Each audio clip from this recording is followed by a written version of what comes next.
Hello, saan ka na? Dito na ako.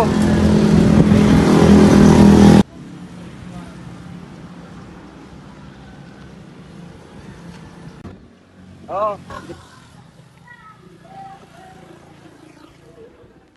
Saan na kaya yun? Kanina pa ako dito ah.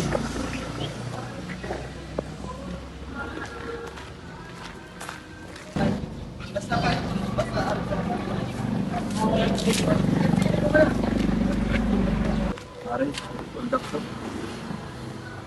Sarap na kaya mo. Buko yan.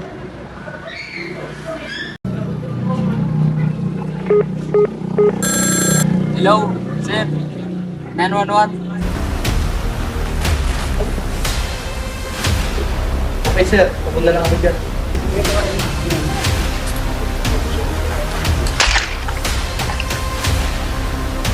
May nagsurot sa Pulig Bisa. Tagbong Pili. Camarines Sur.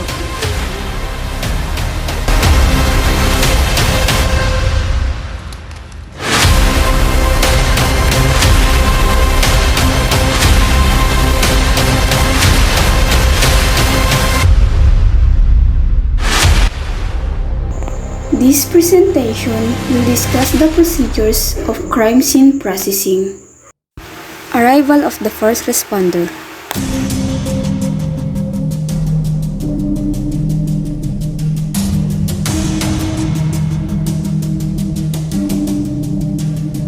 Even with limited knowledge of evidence and its preservation, a police officer who is the first responder to a crime scene can properly protect, preserve, and in some cases, collect evidence. The first responder checks the victim's condition, surveys the scene, and takes note about gathered information. The first responder also responsible for the control of the crime scene. Ano po bang nangyari? Habang naglalakad ako, may nakita akong may nagsinasaksak na ang lalaki. At namukha niyo po ba yung suspect? Opo. Taga doon sa amin. Protects the area by cordoning the crime scene.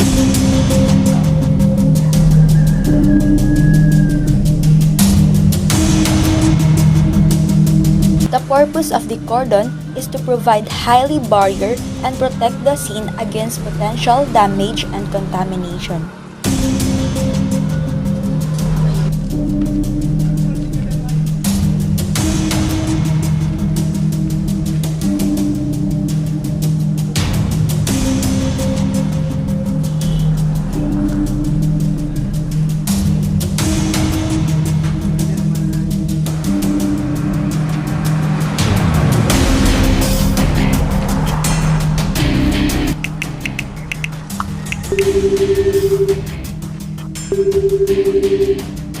The first responder reported the incident to the SOCO team to investigate the crime scene.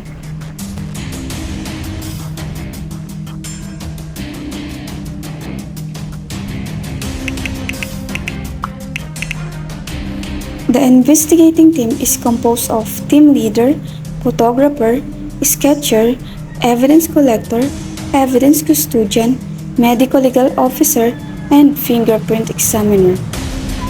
The team leader coordinates with the first responder. The team leader is also responsible for recording and taking note of the time and date of the arrival at the crime scene, condition of weather, direction of wind, and writing down information gathered from the first responder. The team leader approaches the victim and conducts walkthrough at the crime scene.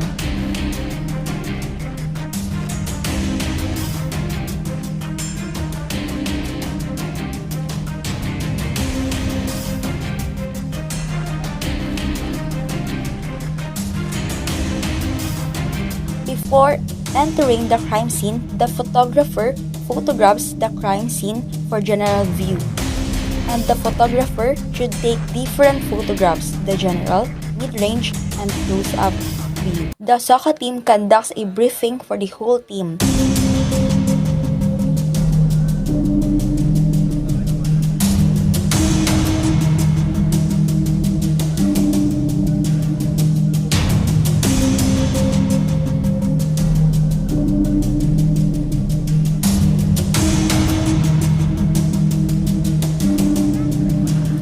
Scene of the Crime Operation Team.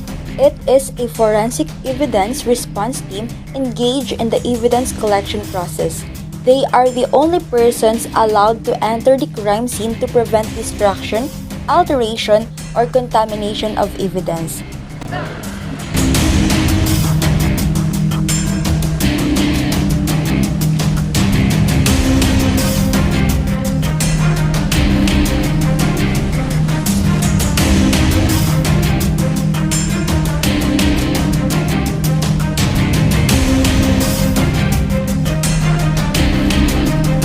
Note: the number is for the physical evidence and the letter is for the body of the victim. All necessary evidences must be collected. All evidences must be photographed before and after the markings.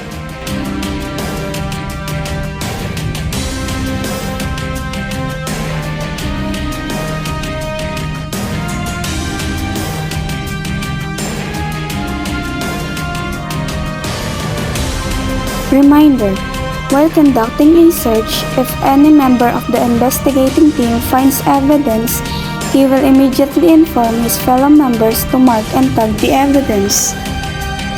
Stop. The investigating team marks and tags the evidence.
All members of the investigating team must do something and fulfill the role in doing the investigation.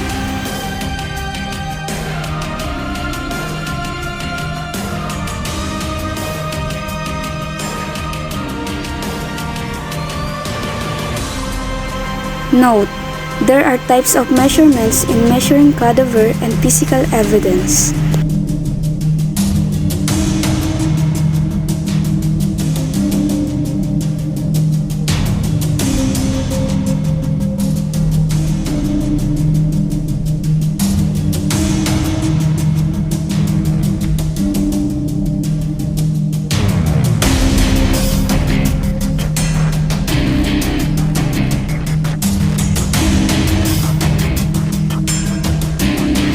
The sketcher measures the cadaver from the point of origin, which is non-movable object.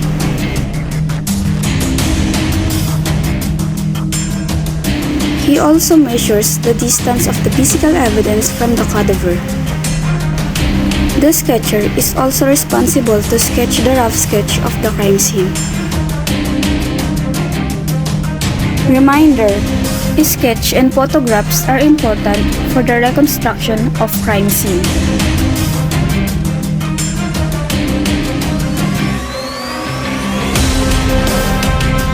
The crime scene sketcher uses triangulation method.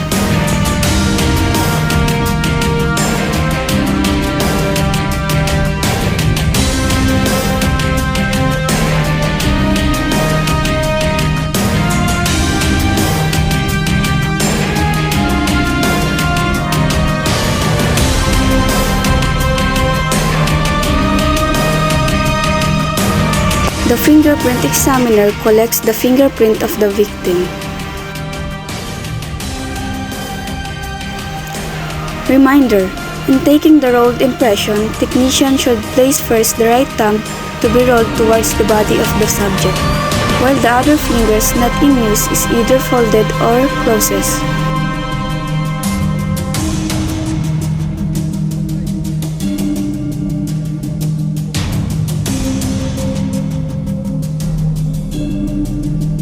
The team uses the escape search method.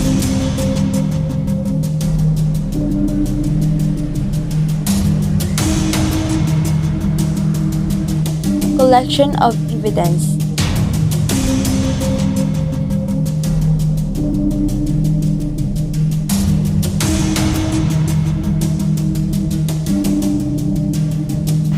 Evidence collector must collect all necessary evidence.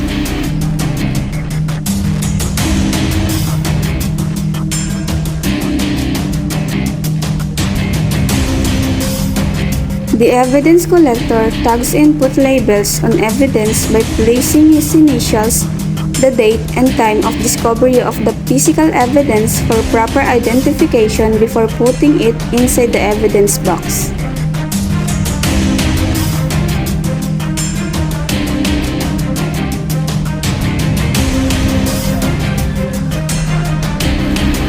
Before releasing the crime scene, the investigating team conduct final search outside and inside of the crime scene to make sure that they search the crime scene thoroughly.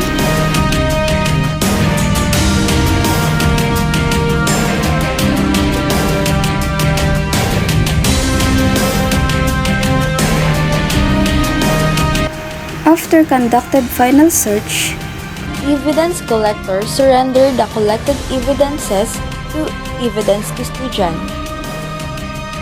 the SOCO team establish a command post. Evidence custodian signing in the turnover receipt.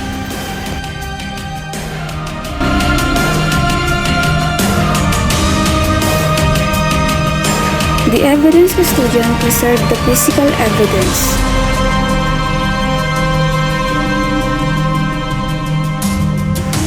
The chain of custody is properly observed.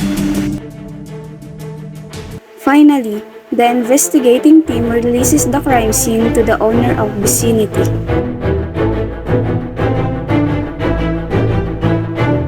After the investigation, it was proven that the perpetrator of the crime has been identified. The judge issued a warrant of arrest to the police officer assigned to arrest the person who committed the crime.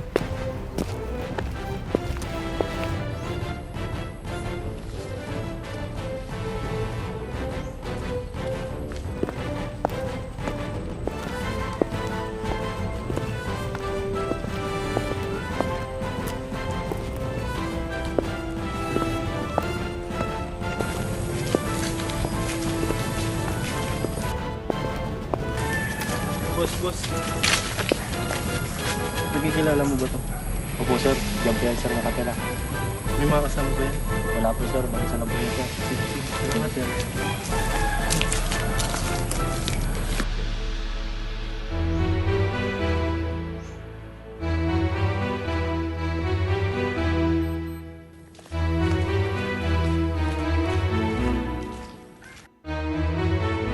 Awo! Buko na ako.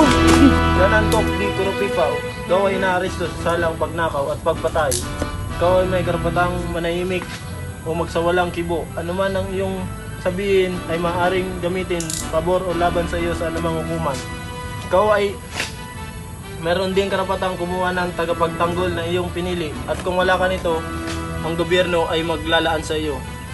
Naiintindihan mo ba? Opo.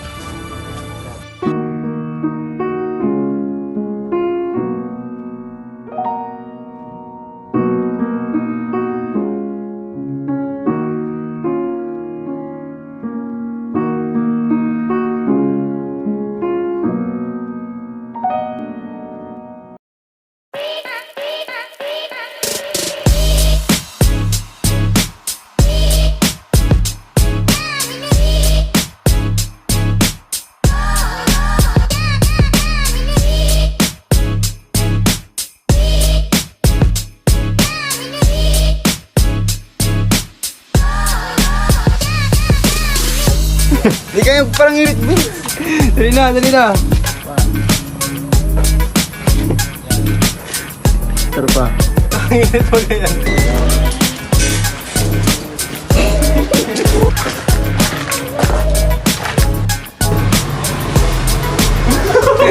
Diyan ang tray. Ay,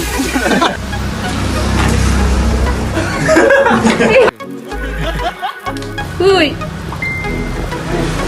1, 2, 3, action! Ikaw ay na-arrest sa salang pagpatay at pagnanakaw. May karapatan kang magpasawalang kibo. Panahiw! Sa nagpagdudulag sa ani. Tara yun, man. Dapa.